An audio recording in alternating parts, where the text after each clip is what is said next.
विशेष तौर पर अमेरिका और चीन के बीच, अमेरिका और रूस के बीच, रूस और चीन के बीच और अन्य देशों के बीच ये व्यापार संबंधी झगड़े बढ़ते जा रहे हैं।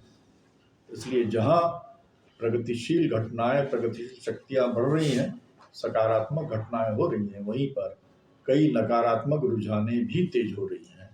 इनमें मिलिट्री इंडस्ट्रियल कॉम्प्लेक्स भी है। नए टेक्नोलॉजी का इस्तेमाल सैन्य क्षेत्र में भी हो रहा है, सैन्यीकरण बढ़ रहा है। क्यों बढ़ रहा है? क्या कारण है? मैं समझता हूं इसका कारण है कि वित्त पूंजी के तेजी से फैलाव के कारण जो शक्तिशाली देश हैं उनके बीच में टकराव बढ़ रहा है।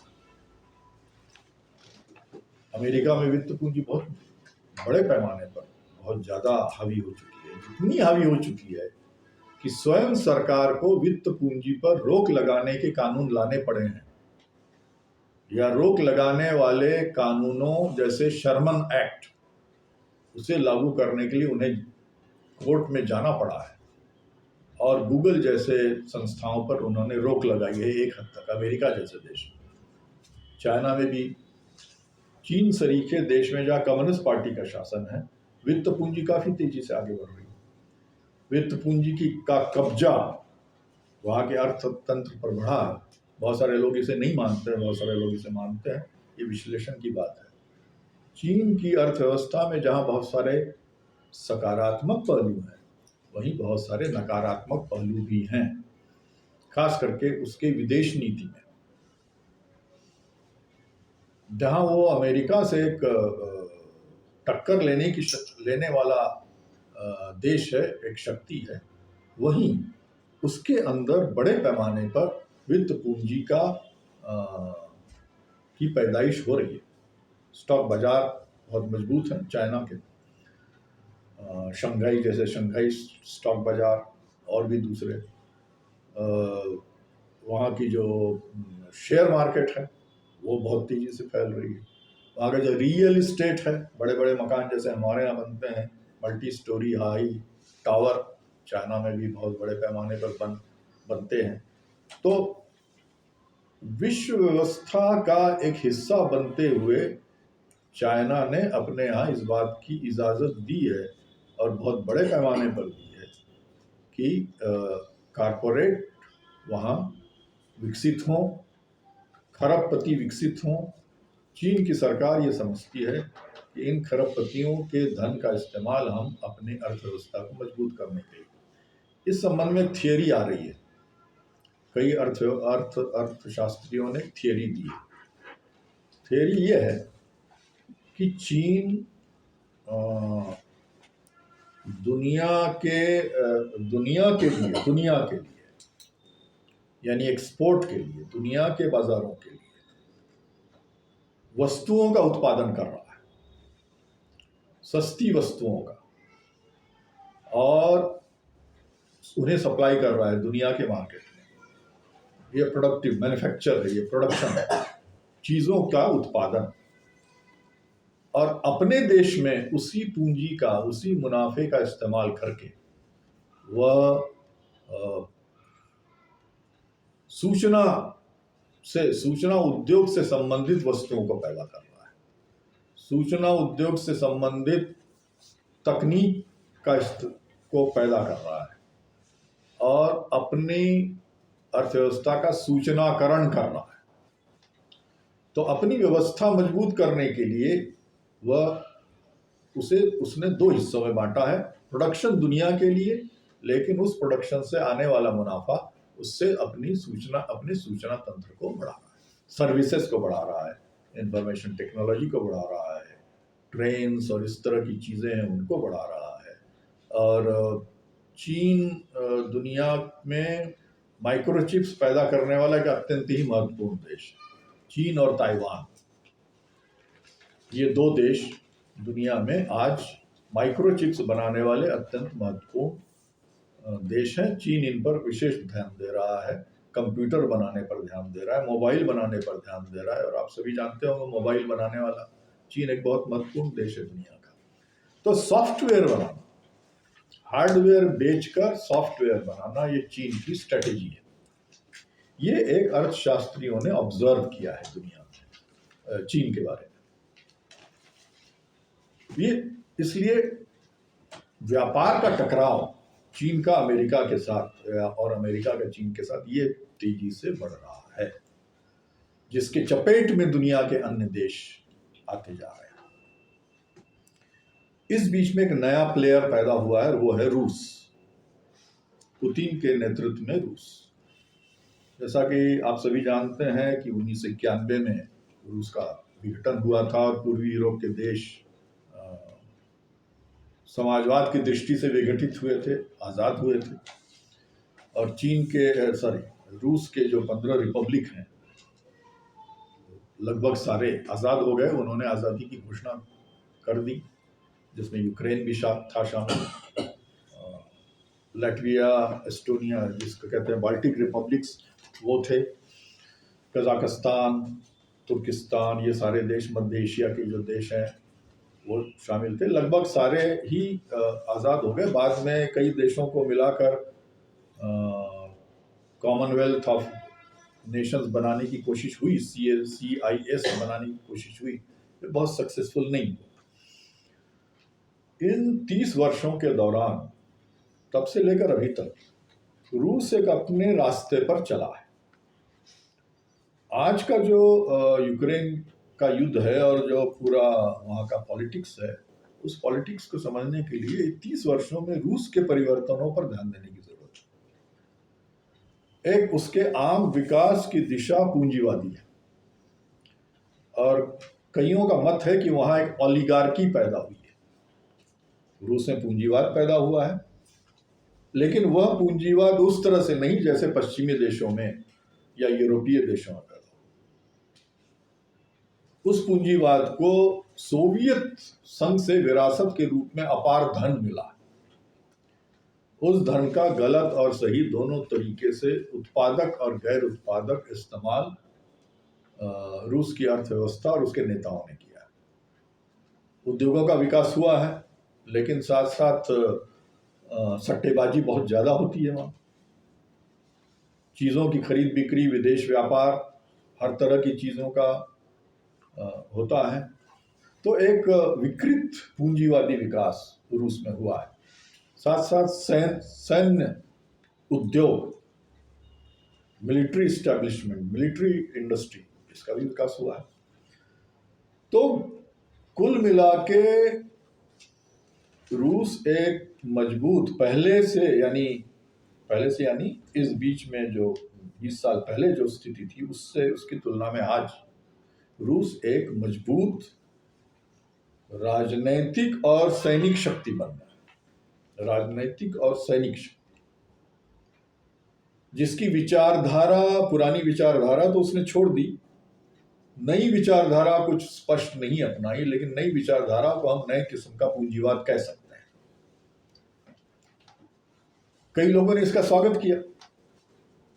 इसलिए स्वागत किया कि अमेरिका को कौन रोकेगा, इसलिए रूस रोक सकता है, क्योंकि रूस एक महाशक्ति रहा है और बन सकता है। ये कईयों का विश्वास था और है। कई लोग, जिनमें कम्युनिस्टों का एक हिस्सा शामिल है, वह रूस के पुनर्जागरण, रिवाइवल में USSR का रिवाइवल देखते हैं, जो कि सही नहीं है। लेकिन एक नए किस्म की आर्थिक, राजनैतिक और सैनिक शक्ति बना। इसलिए कई बार रूस का स्वागत हुआ है। भारत अपने संबंध नहीं तोड़ना चाहता है, क्योंकि परंपरागत रूप से भारत एक सैनिक पार्टनर रहा है रूस का, या रूस हमारा एक बहुत मजबूत, हमेशा कभी भी उसने धोखा नहीं दिया भारत का, जहाँ तक सवाल है। अमेरिका को कौन रोकेगा सीरिया में, मध्य एशिया और मध्य पूर्व में या दूसरी जगहों पर। तो लोग ये देखते थे और देखते हैं आज भी कि अमेरिका को रोकने वाली ताकत ये मजबूत रूस, मजबूत जितना वो बनेगा उतना ही अमेरिका पर अंकुश लगेगा, एक डिटरेंट के रूप में। यहाँ तक तो बात ठीक है, लेकिन अब ऐसा लगता है कि रूस के अपने निहित स्वार्थ भी सामने आ रहे हैं।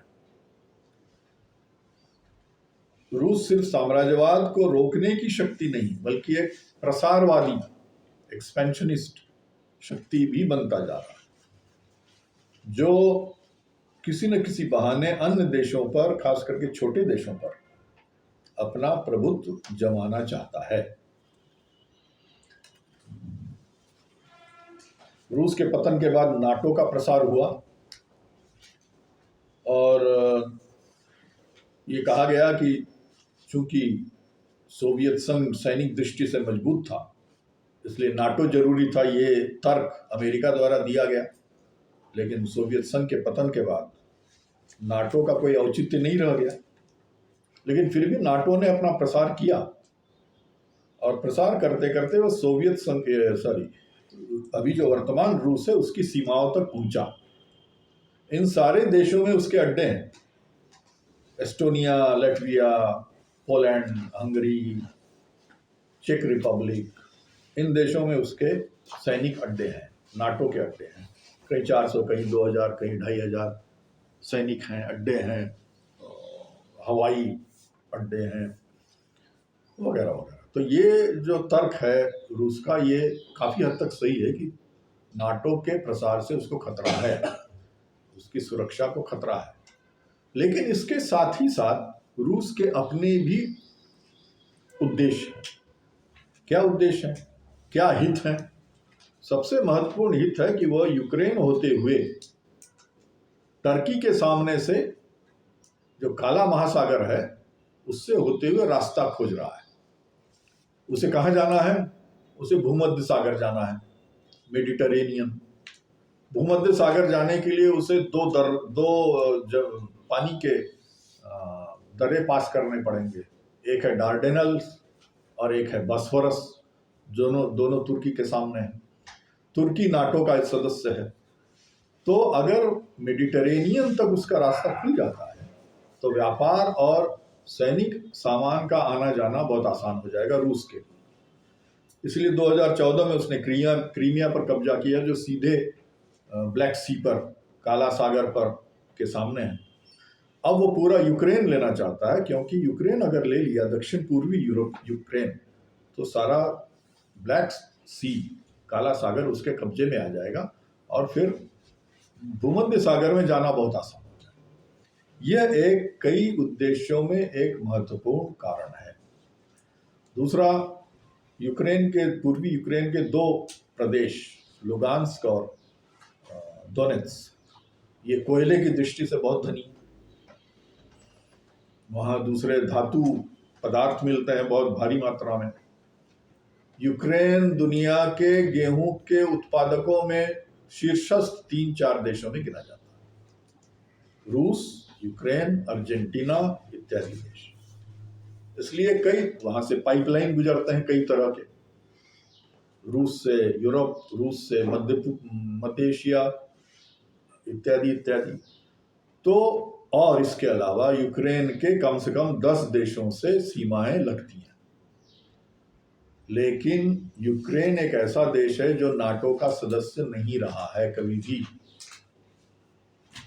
आज भी वहां नाटो का अड्डा नहीं है, इस बात को लोग छिपाते हैं अपने तर्कों में। इसलिए नाटो के प्रसार का तर्क दूसरे देशों पर तो लागू होता है, यहां नहीं लागू होता है। यूक्रेन दक्षिणपंथी है, ये बात भी सही है। यूक्रेन पश्चिमी देशों का अड्डा है, ये भी बात भी सही है। लेकिन अकेले यूक्रेन ही अड्डा नहीं है। यूक्रेन की सीमाओं पर 1 लाख फौजें खड़ी की, क्यों? क्या करने के लिए? यूक्रेन में परंपरागत रूप से यूक्रेन एक स्वतंत्र राष्ट्र रहा है। पुतिन ने कहा यह यूक्रेन लेनिन का निर्माण है, लेनिन ने इसे बनाया, creation of Lenin and Bolsheviks. लेकिन अगर इतिहास देखा जाए तो यूक्रेन का निर्माण ज़ारशाही रूस के जमाने में, ज़ार ने यूक्रेन पर कब्जा करके उसे कुचला, यूक्रेन और दूसरे देश। तो ये कहना कि ये लेनिन ने बनाया और उसके पहले यूक्रेन नहीं था, ये कहना कि यूक्रेन और रूस के की संस्कृति, सभ्यता, भाषा, ये सब में कोई ज़्यादा अंतर नहीं है। ये तथ्यों से खिलवाड़ है। स्वयं लेनिन ने यूक्रेन के बारे में क्या बोला, क्या लिखा है? बहुत जगह लिखा है लेनिन ने।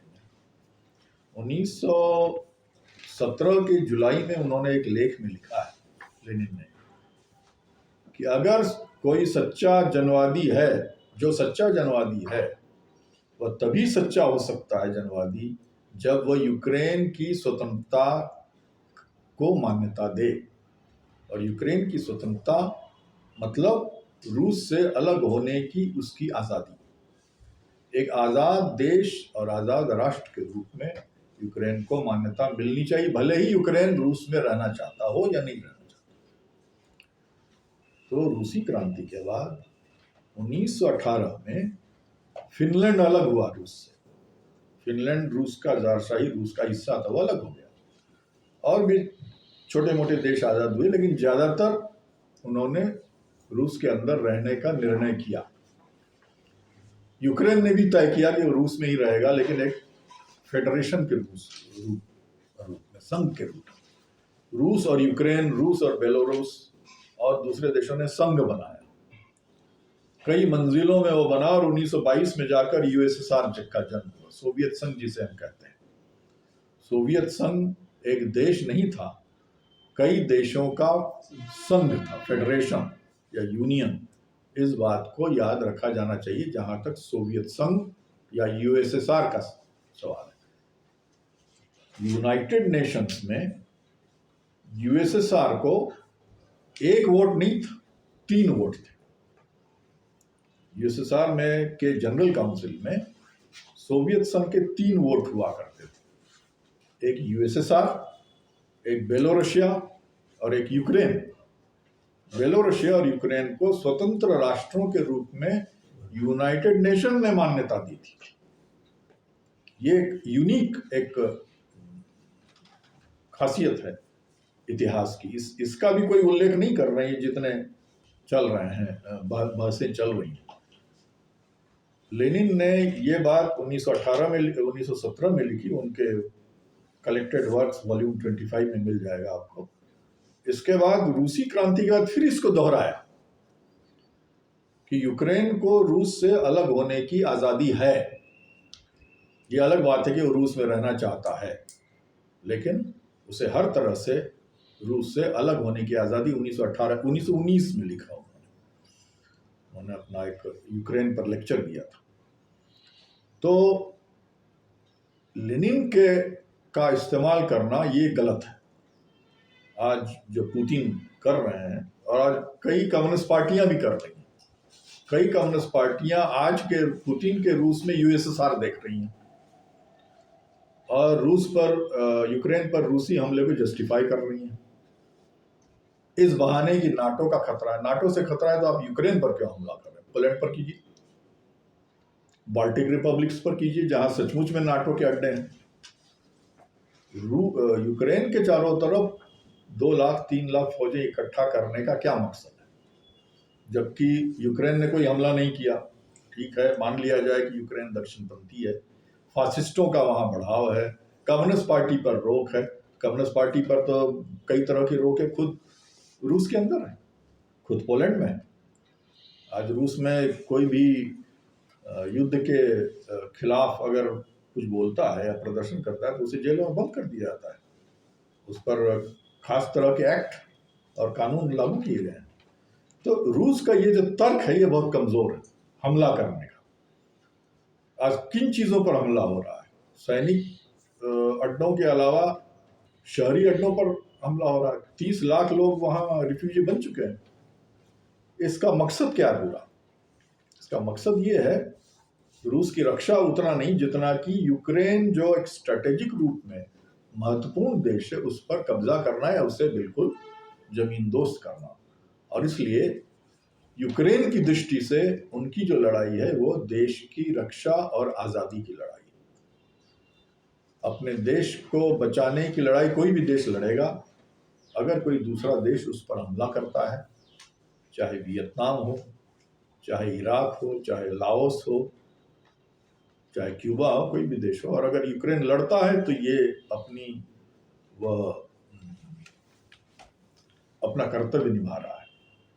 और इसलिए रूस का हमला सारे कारणों के बावजूद इस तरह का सैनिक हमला अनुचित है, गलत है। और ये आवाज़ सारी दुनिया में उठ रही है कि ज़्यादा से ज़्यादा, जल्दी से जल्दी, तुरंत रूसी फौजें हटे और दोनों देशों में बातचीत हो रही थी। बातचीत को रूस ने तोड़ा और अमेरिका इसका पूरा इस्तेमाल कर रहा है। तो आप देखेंगे कि इस युद्ध के फलस्वरूप दोनों के बीच में आर्थिक टकराव तेज हो गया है। ये आर्थिक टकराव, ट्रेड वार, पहले से चला आ रहा था। दूसरे शब्दों में, यूक्रेन का युद्ध उसी ट्रेड वार की परिणति है दूसरे रूप में, और इस युद्ध के फलस्वरूप वह ट्रेड वार और भी तीखा हो गया है। तो मैं यही कह के मैं अंत में ये कहना चाहूँगा कि इन घटनाओं के पीछे आर्थिक कारण, सामाजिक और तकनीकी कारण, टेक्नोलॉजी में जो परिवर्तन हो रहे हैं और बहुत बड़े पैमाने पर धन और उत्पादन का केंद्रीकरण हो रहा है कुछ देशों में, कुछ हाथों में। जो लॉकडाउन के 2 साल रहे हैं, इसके दौरान दुनिया की बड़ी कंपनियों, बड़े कारपोरेट घरानों ने बहुत बड़े पैमाने पर धन कमाया है, at the cost of small and medium producers. हमारे देश में और दुनिया में भी एमएसएमई को बहुत भारी नुकसान पहुंचा है। इससे जो जनवादी शक्तियां हैं, उन्हें इस बात पर ध्यान देना चाहिए और अपने जनवादी आंदोलन को मजबूत करना चाहिए। आने वाले समय में मैं समझता हूं कि नई टेक्नोलॉजी और भी बड़ी भूमिका अदा करने वाली है। इंफॉर्मेशन रेवोल्यूशन आगे बढ़ रहा है, नए किस्म के कंप्यूटर आ रहे हैं, नए किस्म के आर्टिफिशियल इंटेलिजेंस आज औद्योगिक शक्ति बन चुके हैं और बहुत तेजी से फैल रहे हैं। और खुद चाइना के अंदर आर्टिफिशियल इंटेलिजेंस, एआई, दुनिया में सबसे बड़ी शक्ति बन रहा है। इसके अलावा 3D है, इसके अलावा क्लाउड कंप्यूटिंग है। ये सारे निकट भविष्य के नए तकनीक हैं, नए उत्पादन के साधन हैं, सूचना के नए साधन हैं, जिन्हें हमें ध्यान में रखना है, जिनका गहरा असर विश्व के समाज पर पड़ रहा है। विश्व की समाज की संरचना बहुत तेजी से बदल रही है। पुरानी शक्तियां इतिहास से जा रही हैं और नई शक्तियां पैदा हो रही हैं। अगर जनवादी शक्तियों को सफल होना है तो इन नई शक्तियों पर भरोसा करना होगा, उन्हें संगठित करना होगा, तभी हम वित्त पूंजी से संघर्ष सफलतापूर्वक करेंगे। यही मैं